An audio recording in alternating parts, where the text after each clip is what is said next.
Hello, this is Taylor Hoffert doing the KIN 341 Self-Directed Learning Project. Throughout this semester, I volunteered at First Steps Wellness Center, who is a nonprofit organization that works with individuals who have a spinal cord injury, cerebral palsy, spina bifida, or multiple sclerosis. In my time there, I hope to learn more about reflexes and the integration of reflexes to this specific population. So what is a reflex? It is a conscious or unconscious output in response to an input or stimulus.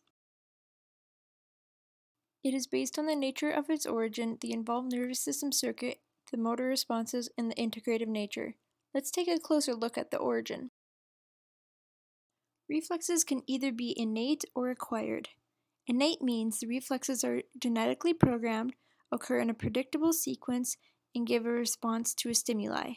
Acquired means that they are reflexes learned after birth, that they are more complex since they are built off of innate reflexes, they are automatic, and they respond to the environment. Some reflexes are called primitive reflexes. They begin in the womb and during infancy. They're designed to become inactive after the toddler stage, but can also emerge into more sophisticated movements. So why are reflexes important? To explain this, there needs to be an understanding of the learning hierarchy. This concept consists of 7 layers of the hierarchy of learning: primitive reflexes, postural reflexes, motor patterns, perception, language, conceptualization, and academic higher level functioning. Primitive and postural reflexes are the foundational building blocks of this structure, and if they are weak, unstable, or have gaps in development, then all the levels above them will be affected to some degree, and possibly to the point at which they break down.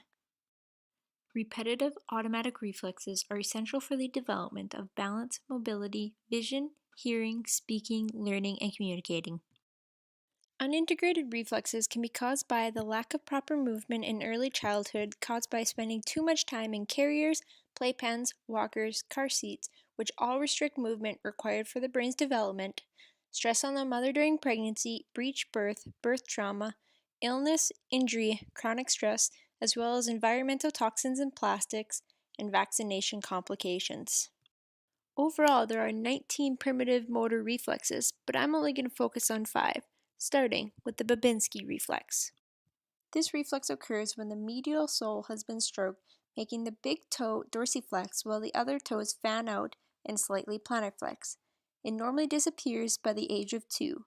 When it is present after 2 years old, it is often a sign of the central nervous system disorder, such as Lou Gehrig's disease, a brain tumor or injury, multiple sclerosis, spinal cord injury, or a stroke.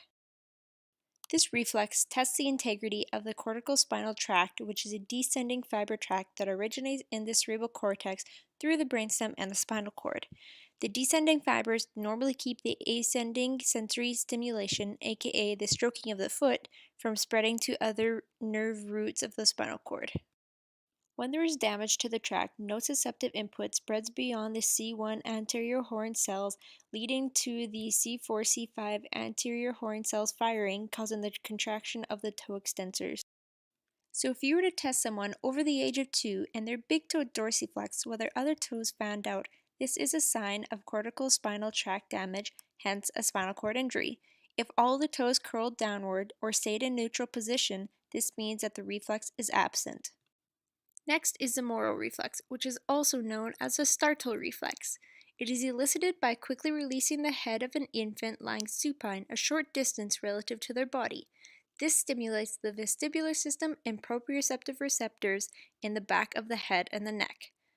The reflex is typically integrated by 5 to 6 months old. If the reflex is absent at 2 to 3 months or lasts longer than 6 months, this may indicate a birth injury took place, severe birth asphyxia, intracranial hemorrhaging, brain malformation, muscular weakness, and cerebral palsy of the spastic type. Asymmetry is usually a sign of damage to the peripheral nerve or cervical cord. The third reflex is ATNR, standing for asymmetric tonic neck reflex.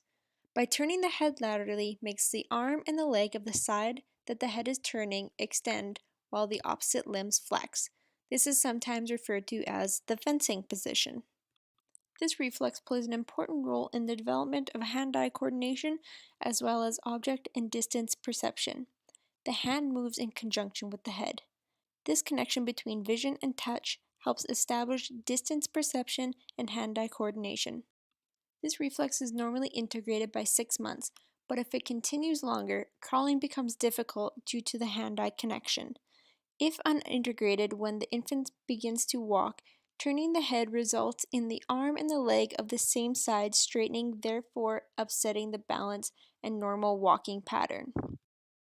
Distance perception is established when the hand-eye relationship has been achieved and the reflex's function is to fix vision on things that catch their interest. If this is not retained properly, it will cause issues later of becoming distracted by anything that attracts their attention. The second last reflex is called spinal gallant, and it is activated when an infant lies on their side or stomach and is touched on one side of the spine. This causes flexion of the whole body to the side that was touched. This reflex emerges at 10 weeks gestation and can persist until 4 months postnatal in basic patterns, then transition to variant patterns lasting up to 9 months after birth.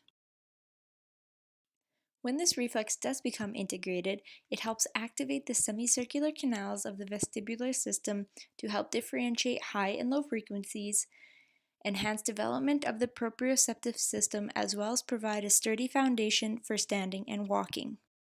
If this reflex does not get integrated, it can lead to the individual having poor concentration, fidgeting, the lack of ability to persevere, problems with gait, issues with coordination of gross motor skills, and bladder control issues. Do these characteristics sound familiar? That's because it has been found that people who are diagnosed with ADHD likely have an unintegrated spinal gallant reflex. This helps explain the reason why people with ADHD have problems concentrating and sitting still. Last but not least is hand supporting. This is also known as the parachute, which gets its name because when you lower an infant that is in the prone position towards the ground, their arms will reach out in the direction of the surface. This reflex begins at 12 weeks gestation and will stop at around 6 months postnatal.